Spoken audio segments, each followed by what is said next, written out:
Welcome to the Sense Making in a Changing World podcast, where we explore the kind of thinking we need to navigate a positive way forward. I'm your host, Morag, permaculture educator and global ambassador, filmmaker, eco-villager, food forester, mother, practivist, and all-round lover of thinking, communicating, and acting regeneratively. For a long time, it's been clear to me that to shift trajectory to a thriving one-planet way of life, we first need to shift our thinking. The way we perceive ourselves in relation to nature, self, and community is the core. So this is true now more than ever, and even the way change is changing. Unprecedented changes are happening all around us at a rapid pace.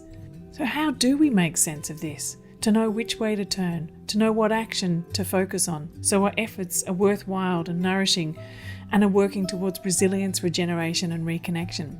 What better way to make sense than to join together with others in open, generative conversation? In this podcast, I'll share conversations with my friends and colleagues, people who inspire and challenge me in their ways of thinking, connecting, and acting.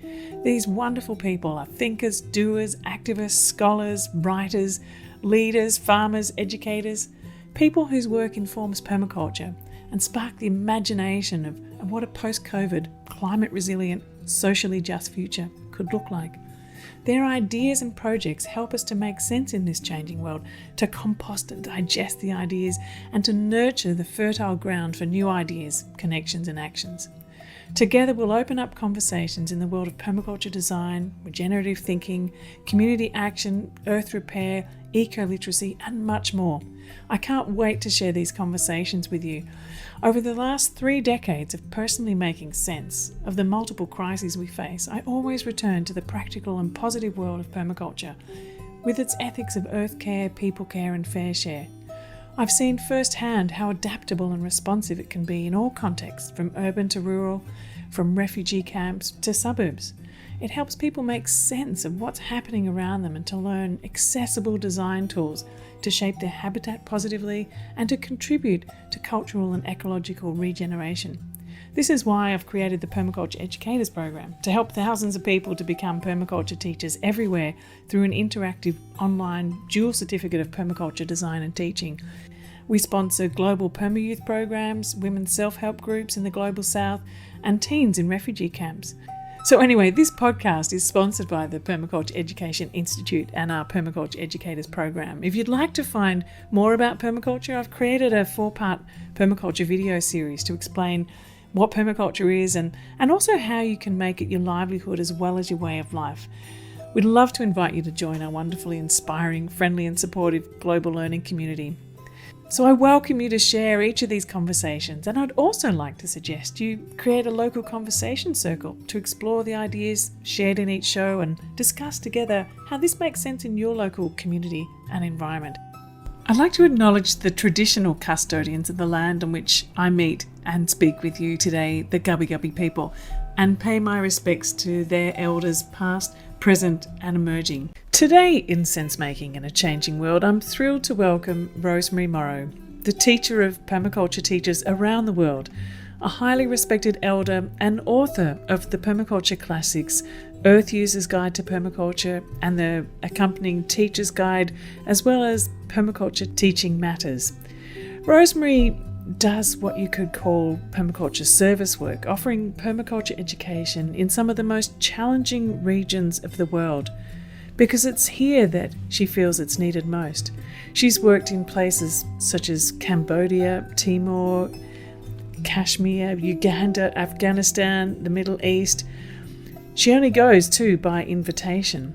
So Rosemary spends much of her time in the 2/3 world, the majority world, the edgy places of society, where permaculture is so valued for surviving and thriving with little.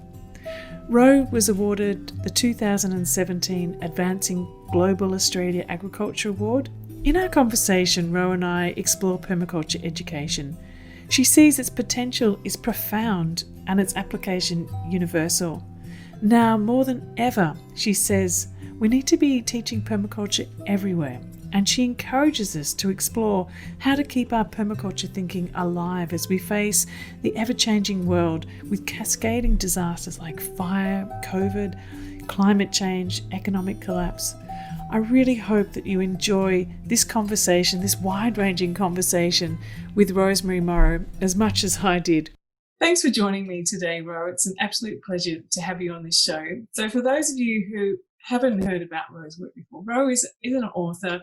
She's a permaculture designer, permaculture teacher, advocate for relocalization, and well known in the permaculture movement, I suppose, as someone who is working on the edges, working with displaced people, working with refugees, and just being ever so pragmatic and positive all the time. And some of your books that I just have to bring these out to, because it may not be the current issue, and I know you're doing something interesting with this now, but this book, that the Earth User's Guide to Teaching Permaculture, was a really important book. I think I had the early edition. This is the one that I'd been handing around to my students, but your very first one, I know when I was first starting out, learning how to be a permaculture teacher, your approach was what really kind of grounded it and made it feel possible for me. So thank you for the work you've done in that. And I know since then you've done a whole lot of other work as well, like you put, what's it called? The Permaculture Teaching Matters.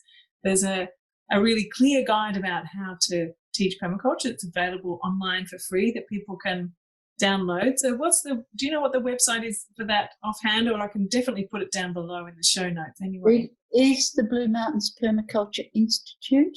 Yep. bmpi.com.au, Blue Mountains Permaculture Institute. I think in writing Morag, I'm writing not for myself. I'm writing to fill a gap. So when I started to teach after I finished my course in 86, I realised that it was going to be really difficult for people to get started, that the course was pretty unwieldy and all over the place. And how could you get a flow of continuity that teachers could start and then deviate from it according to their experience and understanding and wherever they were, but to get started. So I wrote the first book, Earth User's Guide to Permaculture, for general readers. And then that teacher's book you just put up was to provide the technical information for a teacher. So, if you're going to teach water, well, here are the stages and the way to go through it. Then I expect teachers to put it aside and probably never look at it again once they've written their own course, and that's fine. And the third one, Teaching Permaculture Matters, which I've just reviewed, is how to teach teachers. Because I think the next thing is to teach teachers well so they don't spend years trying to get their courses and their methods and their content and their technique together. So teaching the teachers is based on learner-centred. So all the time I think, well, where is the gap? Where is the gap? As I'm writing, I'm thinking, will this be useful to someone? Will it make sense to someone? Can they use it? Is there a sequencing and something that's comfortable? I come from a slightly scientific, or not scientific, science-oriented background. I've worked with the humanities, but my sense of urgency about the natural environment is so pressing and so strong that I keep saying, look, work with the earth and discover yourself as you do it. But if we keep waiting for us all to sit down and become perfect, it's not going to happen. So engage with others, and it will be a real growth thing for you. It's yes, quite absolutely. wonderful. Yeah. So the thing about being teachers, like your key focus all the time has been, well, amongst many things, has been about teaching the teachers. I'm profoundly interested in how people learn, because if you're going to be a teacher, do you really just want to spend hours preparing a course and putting it down, and fewer than 5% take away or remember? In refugee camps, everyone wants to learn English and computers. At the end of a 3-month course, there's 3 people sitting there. They wanted to learn what happened. So I think the only way to think about teaching is, are people learning? Is this accessible? And I think the ultimate test is take a difficult concept and put it in a way that everyone can follow. It doesn't matter whether people are literate or not. You will need special methods to do it. You can't just talk and have people understand. You'll need all sorts of creative, innovative ways to do it. But it just is such a waste to teach and not have people learn.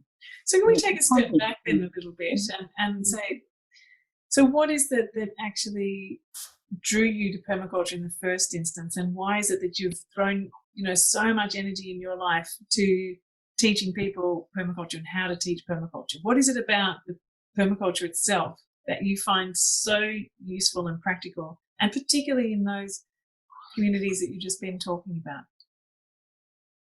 A couple of things. When I first did my course, I realized it could flow in such a way that you're actually building the knowledge all the time. I look at it now as a tree, you're helping new leaves grow rather than use a building metaphor. And I also realized you could go deeper. If you taught the first place about sector analysis, precipitation, radiation, wind, that's essentially what it is, as well as what runs on and off in the insects and the shade. But essentially, it's those major elements of climate. When you come to climate, you've covered a lot of it, and you're going a bit deeper and a bit broader. When you come to forests and you're looking at functions of forests, the students are with you. And they end up going, wow, so a forest does all that. But you don't want to stop in the middle of forests and say photosynthesis is and radiation is. You want to be using your vocabulary and knowledge. So you're introducing quite small and getting them to work with the ideas themselves. And then by the time you get to the difficult stuff, you just say. So it's interesting, isn't it, that why I came to permaculture in a lot of ways is from my background in systems thinking and design, and not finding a way for it to be very tangible or understandable, that permaculture somehow, and just what you were saying then, that this understanding of systems can come quite simply, regardless of your educational background, regardless of your context. You can begin to understand systems and how you can engage with them and how you can begin to transform them. Yeah, you can keep layering and layering, connecting and connecting. The people who find us most difficult are sometimes engineers. And I remember having an engineer in a class, and he said, we've done radiation in regard to climate or heat or, in regard to storage and black body. Now we're doing it about soils. And I'd say, yeah. And then he said, too many variables. Can't we hold everything constant? Which was a sort of refuting of systems processes where everything is moving together, really. It's all those variables are happening, and we're looking at them, first of all, one by one, and then in the next stage, it's 2, then 3, then 4, all being thrown in, so that the students think they knew before they did the course. I think that's the ideal if you can get it. Yeah, it's wonderful. Yeah. So you were talking the other day when we were chatting about that you're starting to, you're doing some work on updating some of your material and adding in a couple of extra sections. Do you want to talk a little bit about that, because it sounded fascinating what the edge that you're exploring there? So the last couple of years have told me how middle class and Western permaculture is. People sitting around saying, I want 5 acres in the country, or I think I'm going to start a community or a meditation centre, and I want to provide something. That's not relevant to probably 2/3 of the world. Huge numbers. And then we know that nearly 80% will be living in cities in very, very difficult conditions in the future. So I asked myself a couple of years ago, what is permaculture to say to not just wonderful cities like Milan, where people have lived for centuries and they've worked out their spaces and their cultural life and they can easily get to the country. What about cities of 18 million? Mexico City, Delhi. What about cities that have got very crowded high-rise, and they've also got enormously crowded flat settlements, informal settlements? Who's accounting for those in permaculture? I don't know that anyone is. So I started to look at it partly through the eyes of refugee camps and what people could learn and do, and ended up with a real body of tiny taking the permaculture principles, but tiny strategies and techniques that would apply to a range of circumstances. And of course, the students, they can see the application better than I can, and they've run with it, and it has worked, and it's been very, very effective. And I've been a bit staggered. I was going to ask you, where are some of the places where you've seen that happen, and how does it look? How does it look? You can maybe describe how that kind of permaculture looks. Okay, so I think there's the classic icon model of a refugee camp, or what we used to call favelas or slums. I'm now calling them crowded margins. Because these people are marginal to the city, and they're marginal, even if they're holding it together, they're marginal as rubbish because they're not fully incorporated into society and life and access to resources.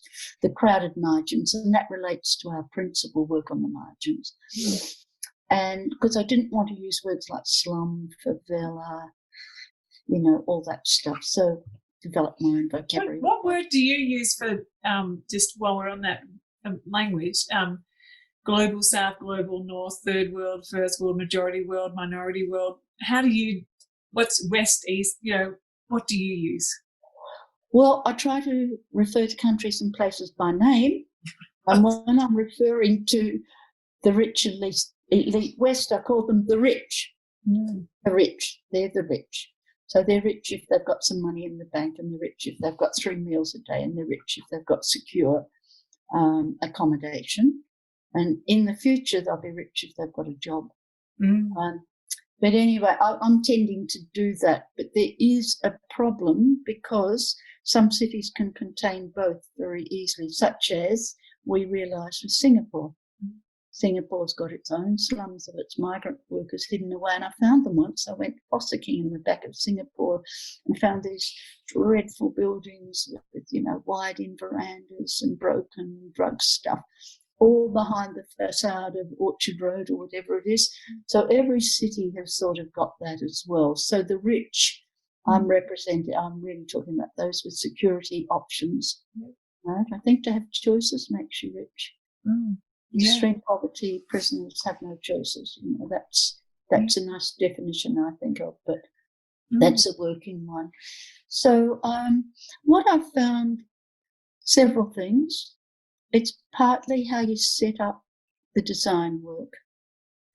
So I find a local NGO, not international, ask them if they're interested, do quite a lot of preparation, put together what I know as a PDC budget.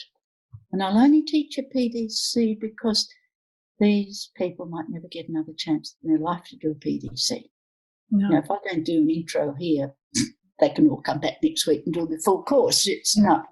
But to offer people the full design options, I think, is really important. Some people say they can't understand, but everyone, they do understand. It's how you teach. Anyway, and then I include some local people if possible.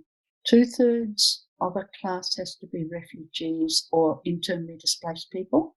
Then the NGO can send their people, then some locals. And by accident, I've hit upon a type of a mix that works. Because we put enough money in the budget, not just to teach the course, but to leave the NGO with some money, follow up for 6 months. Because everyone leaves the course enthusiastic. We're going to do this and could do that. And it's the same with refugees. They're not any different. But it's 6 months later, the unexpected person who's emerged, the person who's grabbed the opportunity, the group who's working with something you didn't ever think they would. First of all, they said, yes, we'd like to try. Secondly, no one knew what permaculture was. Advertising it was difficult. There wasn't time to do a taste and try. So people came who didn't quite know and trusted. We didn't take more than 30 people, except once where we couldn't resist. I had trainee teachers with me as well, whose first experience or second to work in camps. So it was a systems approach. Refugees plus hosts plus local residents plus some trainee teachers. And it proved to be very, very good indeed. But the main thing was, I think, that at the end of the course, we had enough people coming forward who wanted to do, from the camps or settlements, who wanted a second course. Right. And the demand was enormous. And the host people would be saying to us, oh, thought you'd only have 5 or 6 left by now, or thought that they wouldn't last, or were really surprised. And I attribute the success of that to permaculture content, which is so beautifully flexible that it's good for someone in a tent or a container who wants to make their container or tent warmer or cooler in summer. And they can get it maybe a bamboo blind or a blanket. They want to do something with grey water differently from the rich backyard. They know there's room for a shade tree. They can be innovative about the roof. They can maybe get some bamboo.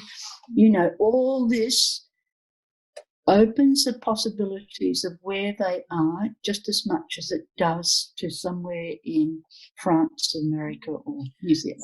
So is this something about the possibility of reclaiming some dignity, reclaiming some power over their life, seeing that by understanding this, it gives them an opportunity to transform the space or their life where they're in? Is it something to do with that, or is it just something more simpler than that? I don't know. Well, a lot of people actually sit around all day, and for the men, they show a great deal of anger and despair because they've been used to showing their skills and abilities and working. I mean, these are people like us, and they arrive with all this possibility. They've been farmers and growers and workers and French professors, and depending on where they come from, huge range of things. And suddenly they're superfluous to need. It's putting people on the rubbish heap, really. And they are hurt and wounded, and there's no way to earn income because the camps are so big very often. So the food is often shocking or pretty dull. And so anything that you could just do here and now, but gives you your choice. If you want to play with grey water systems, or if you want to grow vegetables, or if you want to grow seedlings and distribute to others, you can choose where that little spark that says, I'd really like to do that, you can actually choose that if you want to. And so I think it's been successful because permaculture is pretty comprehensive. I think it's successful because, you can practice it anywhere, really. The landless poor are very difficult, wandering around cities, the homeless poor. But on the whole, there's an enormous number of people who find it relevant. Some say, well, when we go home, I'll be able to do better than I did before. Others say, do you think I could earn a living with this? And that is a topic I'm addressing now. So in the revision of Earth Users Guide, I've got a topic called Work and Livelihoods. Because if we hit the skids economically and take a big downturn, not only refugees and displaced people on the margins want work, everyone will want work. So I'm trying to address less employable work options for people without being clever and just say you could do this or you could do that. I can do that from the security of here, but in a camp it's not that easy. And there would have to be things put in place, such as more professional courses to bring people up to a commercial, applicable level, which we can't do in a PDC. But that's getting away. I think it's partly if you engage people in their learning. So you also get them to design for the camp or tent. You don't get them to design for some imaginary place or where I came from. Right here and now, what could you do? And they have to come back next morning and tell you. And then come back there. And they sit round at night, apparently, and discuss it in fairly crowded conditions with people. And that takes you off wondering what's happening in Yemen, what's happening in Syria, what's happening in Sudan. A little bit of freedom in your mind from being colonised by trauma and worry. So I don't know whether it gives them, I think it's not one thing. No. I think some people think, I just love to do it. Some people like to think, it's such a good thing to be doing this because I'm not thinking about home. Others would be interested in accumulating skills for moving on. We haven't done the work on that. A young woman called Suruti from India did her master's in English University on the impact of natural environments for refugees. And she interviewed people who are doing the permaculture course, and she's written some really nice stuff in her master's about how people were responding differently and what they were doing.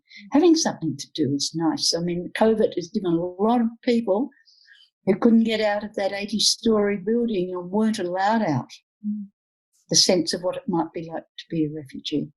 That was my next question, is how do you think our experience is in this period now, being in lockdown with the pandemic? And things are starting to open up now, but how do you feel it's shifted our perception of the value, possibly, of permaculture, and maybe open up new potential for it in the rich countries, as well as maybe some bigger organisations might see more value in supporting it, rippling out more? Or is that not something that's important? Is it, because you did mention about the working with the local NGOs, and that's where that kind of sweet spot is that you've found in really connecting and have rippling out something that stays and lasts.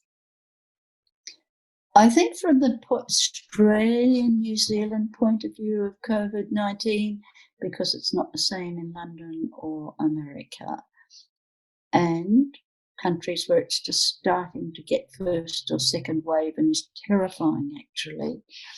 But in Australia, I think politically, it's made politicians listen to scientific and medical experts. Normally they wouldn't do that. It's all opinion and party platform. I think the second thing is realisation how dependent we are on other countries for imports and exports. And some were already saying we can't let some of these go offshore again. It's almost bioregionalism, meet our own needs and the things that are important, absolutely critical. So I think there's been a coming home of what we've been saying for a long, long time, is that we need to look to meeting our own needs on that basis, that we're not caught in absolute panic when things shut off or close down. The very, very difficult thing is whether they'll find a medication. If they don't, if they don't find a vaccine, and they may not because it mutates so fast, it might be like a flu vaccine you have to have every week, it may not be effective for all. And the third thing is, if they don't, our lives have changed so enormously, it's hard to really rewrite the permaculture as I'm doing it. So if I'm trying to talk about cities, we used to write about people, places and interaction and people being able to get fair trade shops and coffee shops and meet. Suddenly it's become quite different if you have to maintain nearly 2 meters distance between everyone everywhere. The city that we thought was lovely and rich and cultural and full of fabulous resources for people to grow and express themselves and be creative becomes something where people are sort of doing slalom around each other down the street to avoid each other and trying to work with what a design of a city should be, because I'm having to rethink so much permaculture. Is very hard. I think what they are going to have to do is shut down some of the traffic streets and have more outdoor eating, cubicles, under trees, bistro blinds, and maybe a lot more streets have to be narrowed and changed to allow the spillover of people that allows the density, getting closer to former densities, to be in the streets if you want a city. Someone's even saying people are going to leave the cities now. That's my question. They're not going to go back to offices. They're going to desert. You think that we'll see another wave of that kind of back to the land movement, or, going to the edges of the city rather than, because we've had a recent wave of everyone coming in and the city's going up, and are we going to see that sort of coming back out again because of the fear of these waves? And, if it's not COVID-19, it might be COVID-20 or whatever it might be that's coming. Are we rethinking our society again? I mean, that's a very big question. It's kind of beyond permaculture, but, it does then influence how, like you're saying, how we think about permaculture and how we need to keep permaculture alive. Well, what I think is we don't know. So therefore, getting ready, remember, preparedness beats reaction any day. scrambling to catch up and get things right. It's too expensive, too hard, too emotionally. And when I do disaster training as a whole short course, I find at the end of people's I feel terrific now. I know what I'm doing. I've got it done. I'm okay. I met someone in the co-op 2 meters away. She said, I did a course with you in 2001, and the one that made the biggest impression was disasters. I did it, and right through the bushfires, I've been fine, and I'm okay now.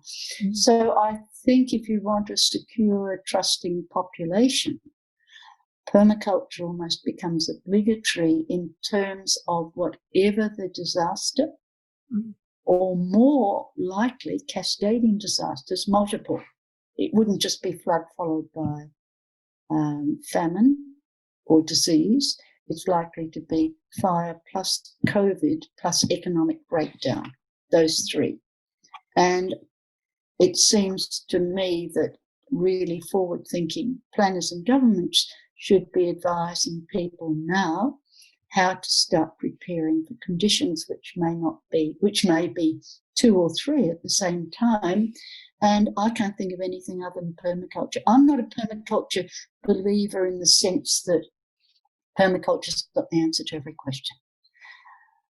But I've looked at organic gardening and biodynamics and everything, regenerative farming. The only thing that provides you with a coherent set of principles and ways to build for uncertainty, which is the only certainty, is permaculture. And because you can take it anywhere, in a way, people used to say everyone should learn this. I wouldn't be surprised if we hit a double disaster and the government scratching around and said, well, actually, yes, everyone's going to have to learn it. Teach it in schools as a priority, teach it everywhere as a priority. Well, it's interesting because, there's the farm household allowance. There's a number of people who are doing the course who are actually sponsored by the government to come and do this course as part of their farm household allowance because of the droughts. There's a young girl on another program because of mental health issues has been sponsored by government to come and do the course. So there is this recognition in pockets that permaculture actually does help to respond to so many different things. But how can you see it? I was going to ask you 2 questions, but the first one, I guess, kind of, well, there's many questions, but they're cascading into each other. So the first one was about, where was I going with that? So if permaculture is at this kind of mycelial level at the moment, and it's everywhere around the world pretty much, but it's not being heard or recognised by those government organisations that are making decisions, what would it take, do you think, to kind of help to meet these? Or is there another way of thinking about this altogether? No, I think there's possibly a way through, and I hadn't thought this before, but I've been in touch with Nurani. We've been back here in Malaysia at a university there, and she is the SDGs officer for the university. It's a big, amazing university. And she is dynamic and extraordinary, and she is putting the SDGs through the whole university. So everything they do is held up to the litmus paper of an SDG.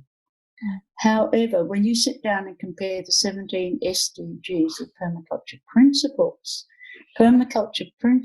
give you a better overall guide. And so she was the one who got Kat Lavis and Greta Carroll and myself to go there and teach. And since then, she's known how to apply the SDGs very, very strongly. And I'm not talking about techniques of making compost. It's an approach to reaching more sustainable, greener environments. We're talking about waste and water and local food and things than the SDGs give you. But as a result, when I'm talking about permaculture principles, I also, in the new book, talk about UN.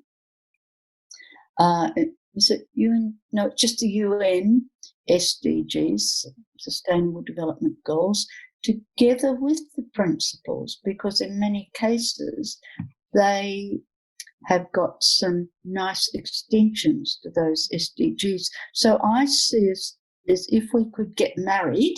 Yes.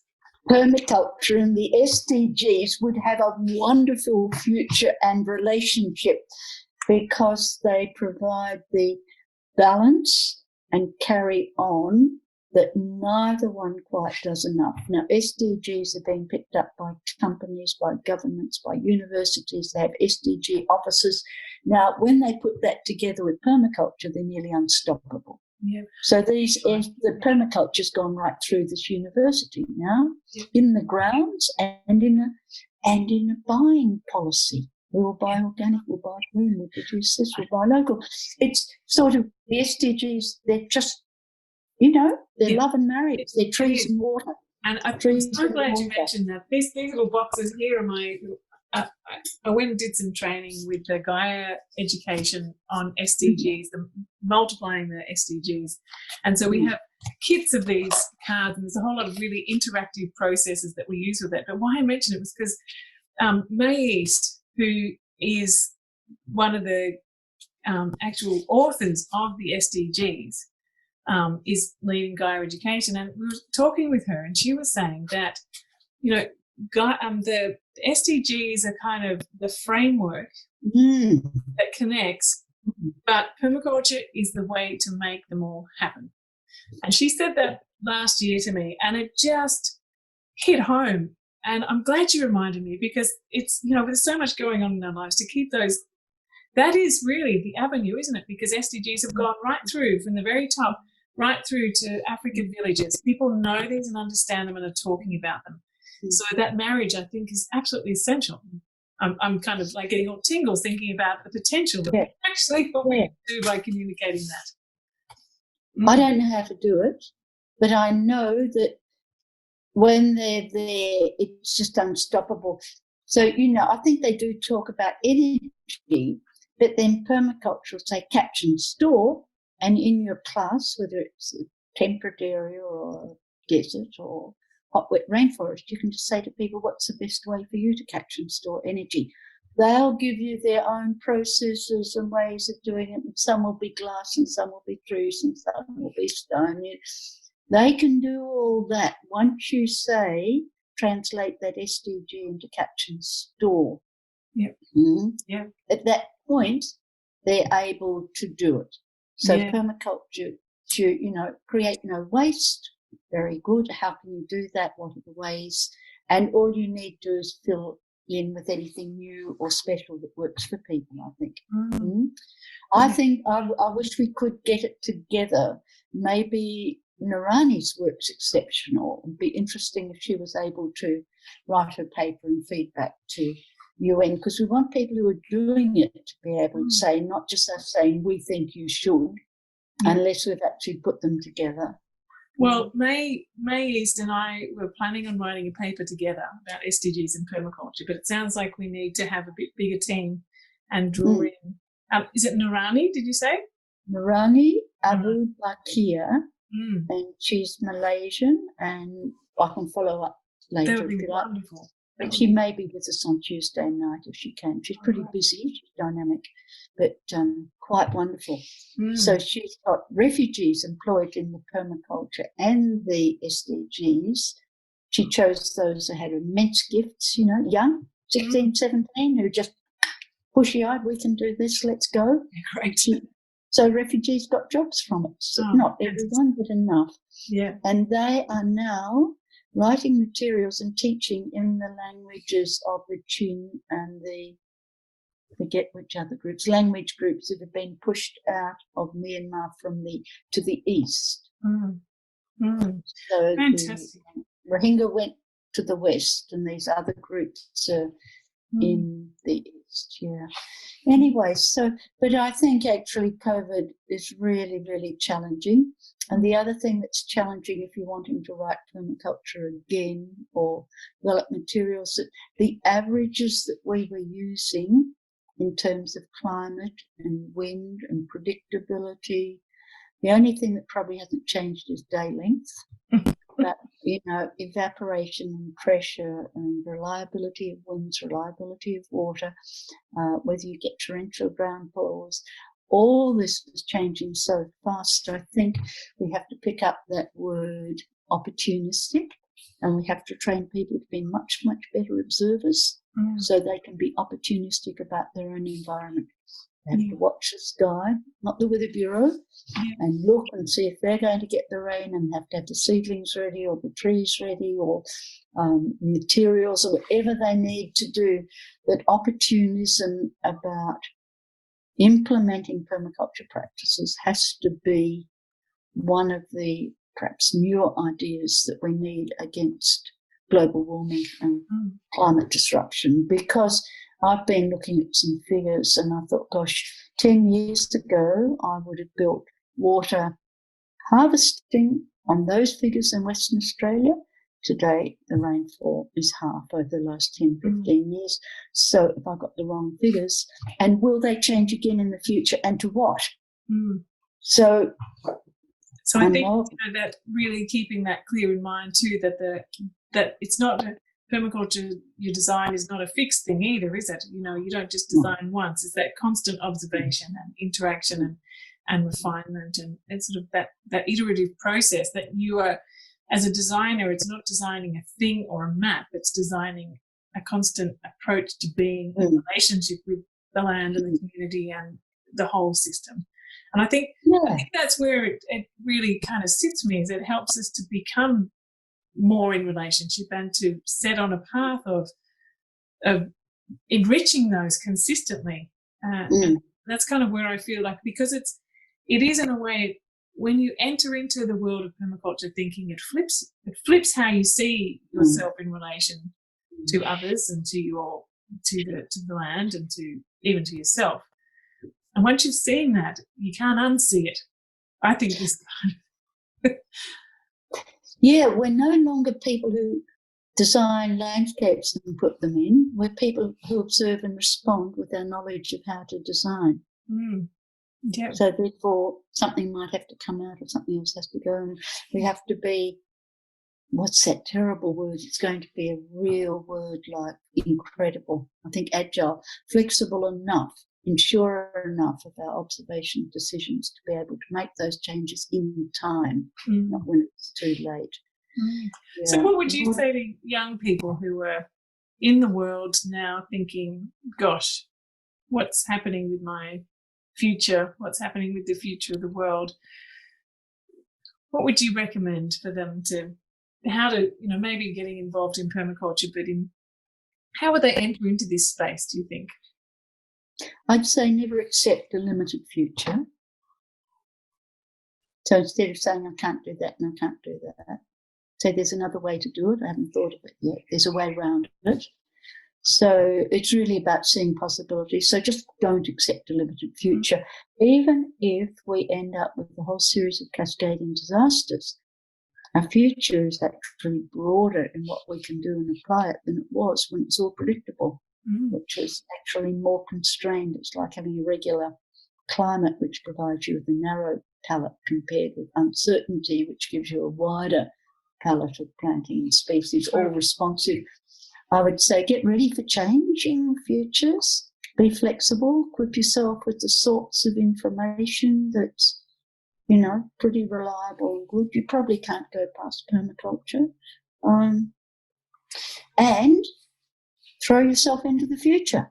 It's going to have lots of challenges and lots of interests. Now, there's two sorts of people who feel disappointed, those who feel that they can't have what their parents had. That's my generation's children and grandchildren, and I feel bad about that. I'm not sure what you do, but, they will be things for them to do. Things to do never stop, and being part of a solution never stops either. Small or big, it's not about that. But the other thing to remember is once you engage in something, you're going to feel better. You're going to probably develop a passion. Others are going to watch you, whether you're out there teaching or whether you're just doing it somewhere and someone watches. And what are you doing? And can I help? And what is that? And I think once you know that you're on a road, even if you don't know exactly where, so some people will be on the road maybe to natural building, or some to ethical money, and some might be to reshaping or restoring landscapes. And for a little while you try different dead ends, but you end up on the one that you really seems to you don't want to do anything else with your life. You know, we're not Mozarts. We're not born with a symphony in our heads. We're born finding our way. But once we're on that road, we'll find our way. If it's to do with the earth or it's to do with ethical money or whatever, those things, you will find your way. You just keep trying different things. And I think also be, having the courage to also to reach out and ask people who've been doing it for a while. Sometimes we sort of have this generational rift between, I have to wait to be asked or taught, but actually reaching out. I know that has been something that has been absolutely critical to me, to my development, is following, like you were saying, following my heart, following the passion, following where I feel like the work needs to be done and being drawn to that, and approaching the people that I know who've been doing it for a while, and just, knowing that I never know everything and I never will know everything, and that I'm always a beginner and I'm always a learner, and it's by that learning together that we can actually keep, keeping it relevant, keeping it alive. It's helpful to learn from others who are ahead of you, but it's also good to be having those collegiate conversations regardless of age and time. So there was a wonderful someone from United Arab Emirates yesterday, or UAE or something, and someone from India on a Skype together. And I realised we were having the most rich, wonderful conversation on the application of permaculture about where they live. Now, because they had the real knowledge of where they live and they belonged, they were able to illuminate and challenge. I had to think whether what I was saying was true and applicable. So it was very rigorous to test whether you're just raving on permaculture is great and you should just do swales sort of answer, or whether you have to absolutely think about the integrity of your words and applications. It's a sort of conversation you come away from feeling terribly enriched. And look, they were very young, from my point of view, and wonderful thinkers and questioners and doers. So I don't know, it's generational. It's something to do with the conversation, isn't it? Yeah. And I think too, in those last two things that you said, it's also about going off script. Go off script with permaculture, that, you keep the essence, but it's not about just repeating the same things over and over. And it's like you talk about in a bigger scale, just in the point before, was that actually now culturally, we're off script. COVID has pushed us off this kind of script that we had, and then we're now trying to redefine what that is. And we can't just keep rolling out the same things that we always have, because we're seeing the cracks in the system. We're seeing where those scripts are no longer serving us. And it's interesting. Yeah. Coming back to COVID, I think if you've got any money, if you've got any resources, if you've got any choices, prepare now your home and living space to the best you possibly can, thinking the worst may happen, but it may not. Getting prepared now will save you money, save you resources, save you distress, everything. So whether it's a matter of simply putting in a whole mass of potatoes or getting, a banana growing outside your tent door, do it now. Think a bit and do it as soon as you can, because it's this uncertainty again. The better you prepare now, the easier it's going to be for you. And it also frees you up to work with others if you want to, and to model something for them. In some ways, there were people writing about a pandemic as early as 2012, and no one listened to them. And I think we're not saying you're going to be unhappy and destroyed. We're going to say life changes. Let's get ready for the change now by getting your own needs sorted as well as you can before you sort of get hit with whatever's coming. And that really means quite good permaculture principles, I think. Yeah. Yeah, definitely.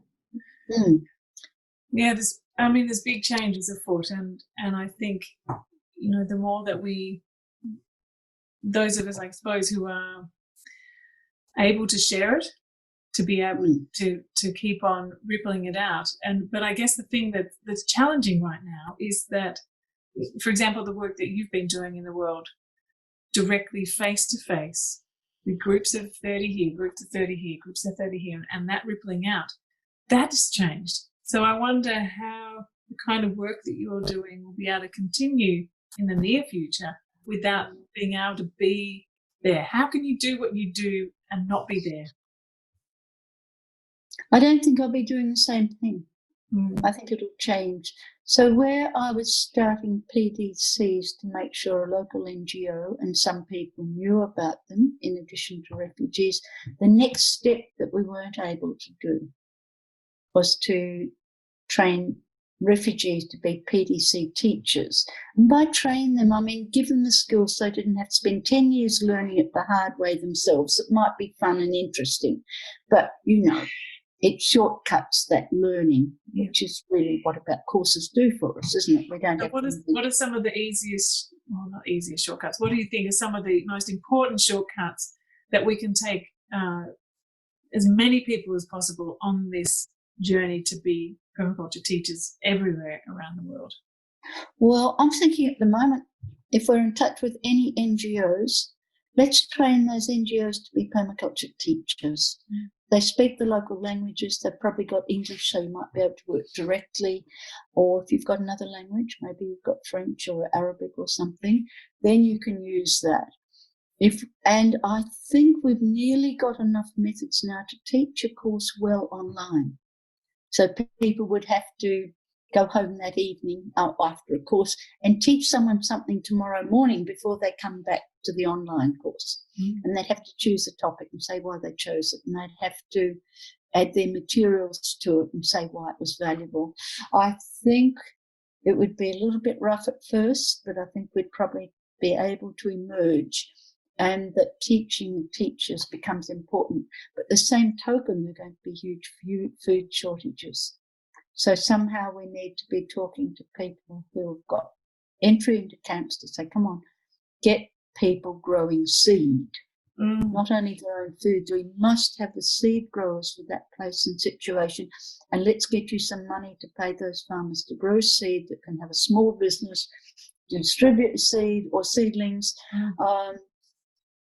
and maybe some materials sometimes. I'm not sure, but I'm thinking, how can we equip the people who are there? We mightn't be on a plane to those places, some of them for years. You might be able to go to New Zealand next week, but you won't be going back to Bangladesh, or possibly India, or Iran or Iraq, all those places.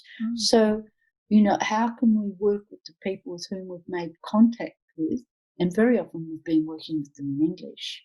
And I'm sorry, it's the imperial language, but it is now the universal. And we've got relationship. So what we've been talking about are ways of teaching and offering them better teaching methods, from chalk and talk or sage on the stage to more interactive. And there's some fabulous stuff coming up, but it's not a matter of just referring them to a video clip or a Vimeo, it's a matter of getting them at the other side of the screen doing something, I think. That's right. Yeah. Go and do something. Go and name all the plants you can see in the next 20 metre circle from your place. Write them down and come back in 5 minutes. That sort of thing that you do in a class. Yeah, great. And help. But if people are not online, then we've got a couple of wonderful people who are working on illustrations. And Ruth Harvey, who was in Cox's Bazaar, who said to me the other day, all I want to do is posters that tell a story, right? That's all I want to do.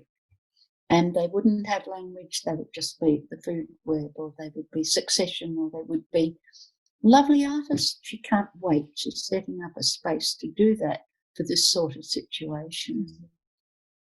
And I think that I mentioned it to James, that we need to fund someone to look at the world's best resources in languages, in permaculture, including Vimeos and everything, nothing more than 5 minutes probably, and get a research person who knows permaculture in different cultures, possibly have a couple of advisory committees, 2 or 3 people who say, look, that won't happen because of that, or I can see that there's a pig in that one, or there's a cow in that one, or there's a cat in that one, and that sort of thing, and be able to help people with cultural context, or it's too fast or something, and then we also feed those through to hosts to use in different ways.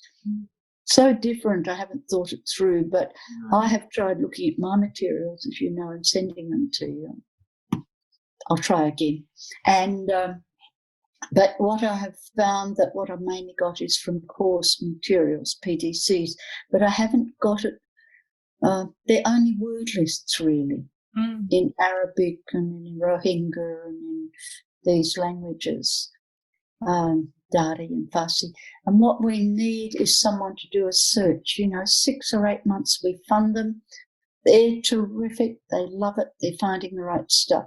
And to do that, first we'd probably have to have an agreed list of things you must teach for people to be.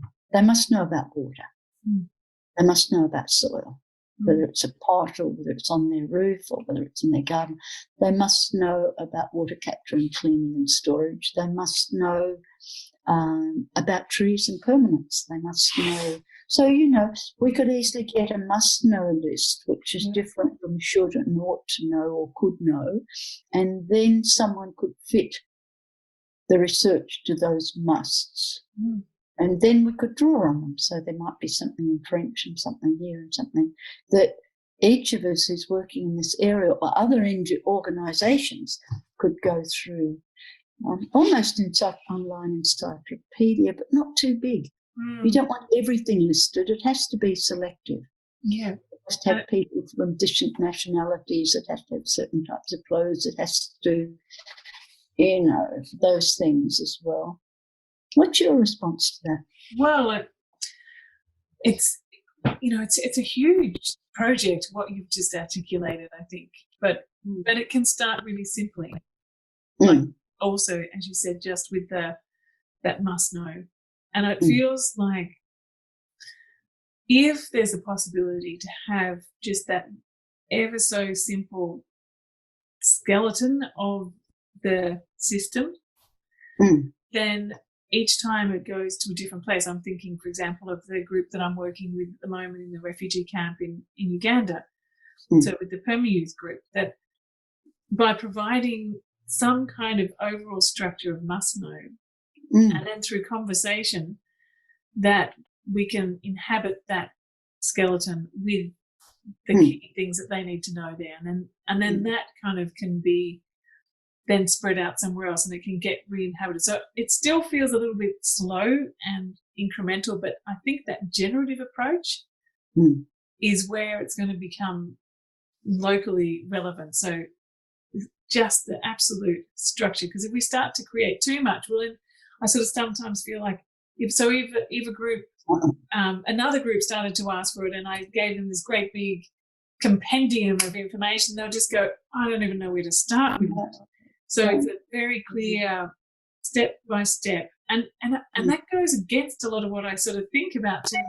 It needs to be this, rather than being sort of just prescriptive of what people need to do. But I think through